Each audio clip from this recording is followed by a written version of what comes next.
Today I have a brand new E-Flite RC airplane, so it's the Commander mPd 1.4 meter wingspan. It's also, as most recent E-Flite RC airplane, really featured, so it does feature an AR631 receiver, an Avian Smart Light ESC. It's also featured with flaps and more or less just an easy build for this one. But I'm interested to get this one up in there and see how it flies, so let's head outside. Also really sweet and easy takeoff. So this flight is on a 4S 2200 mAh battery, my go-to battery type.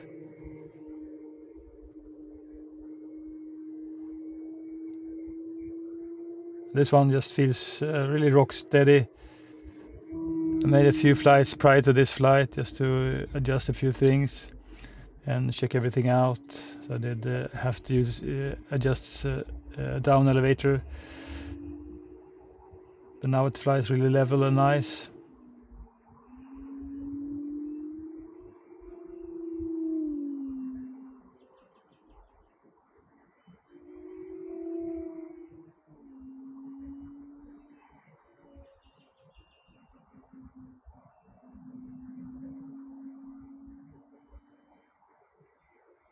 Time remaining 4 minutes.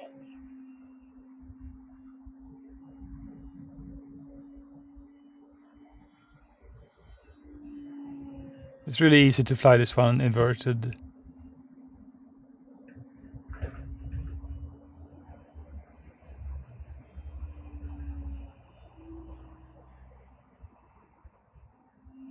So when I first saw this RC airplane, I thought that this reminded me of the E-Flite RV7, the 1100mm RC airplane.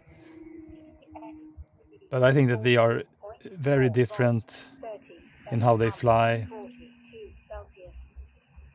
I think the RV7 reminds me of flying the E-Flite Mustang P51 June Night 1.2 meter wingspan RC airplane.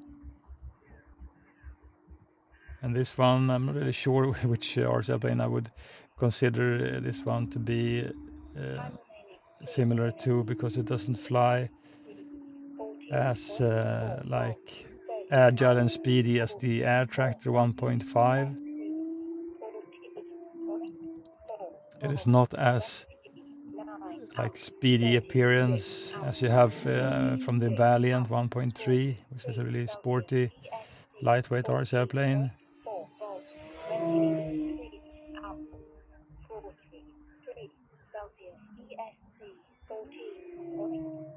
So when you do push this RC airplane, you can do really nice snap rolls, and I think the agility is fine. It's so really well tuned RC airplanes. There are very few surprises, and you can actually consider that to be a negative, because if you want to have a more challenging RC airplane, I don't think that this is it. This is just an easy flying one.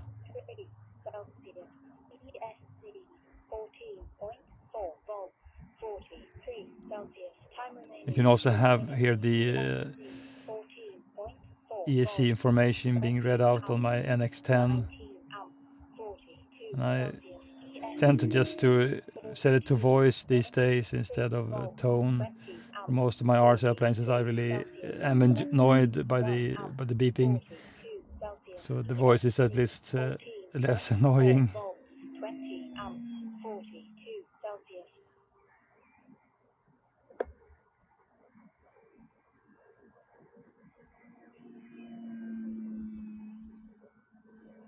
As far as slow flying, I think it does okay. Might not be the best slow flying RC airplane. I think that some of them, like the MOL 1.7 for instance, flies better in slower speed. But there is a really thick wing chord on this one, so I think that when RC airplanes do have a thick wing chord, they are floaty and really handle really well in the air as well.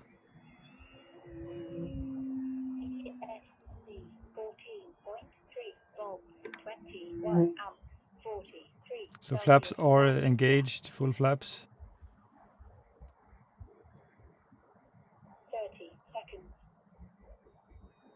You gotta have some speed for this one to fly. I mean, it's okay.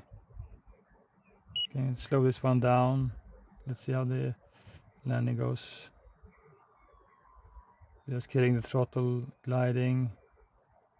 Some power at the end, and you're down in a really good manner.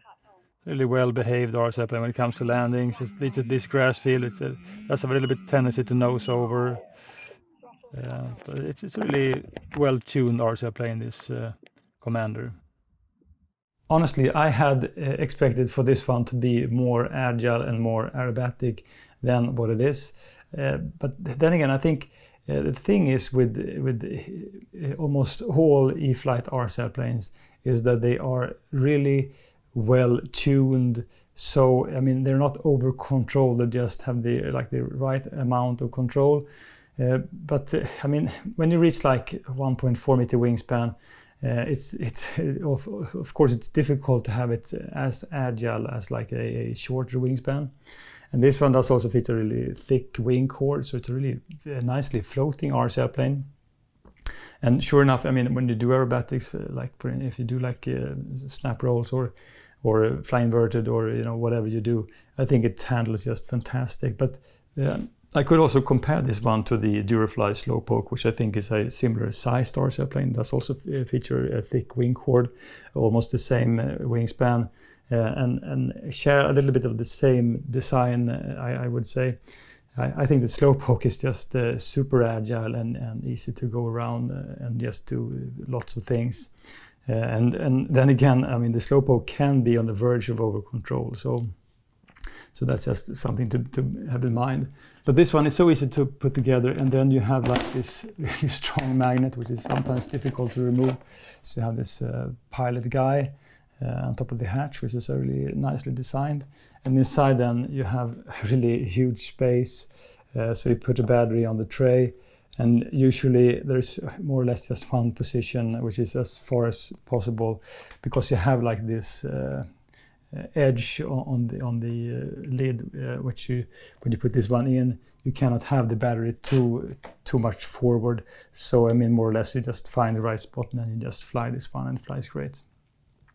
I think this is also a really nicely featured RC airplane because you have flaps, and as I said, when you assemble this one, there are quick connectors for the wings. So of course these are for the flaps and for the ailerons, and I would really like to have seen some sort of LED lights on this one, like on the RB7, which I think is just have a really fantastic light setup with the tail light and the wing lights, and really strong LED lights as well. But this one has no lights at all, which I think is a bummer. At least, I mean, some light in the nose or on the wing tips would have been really nice.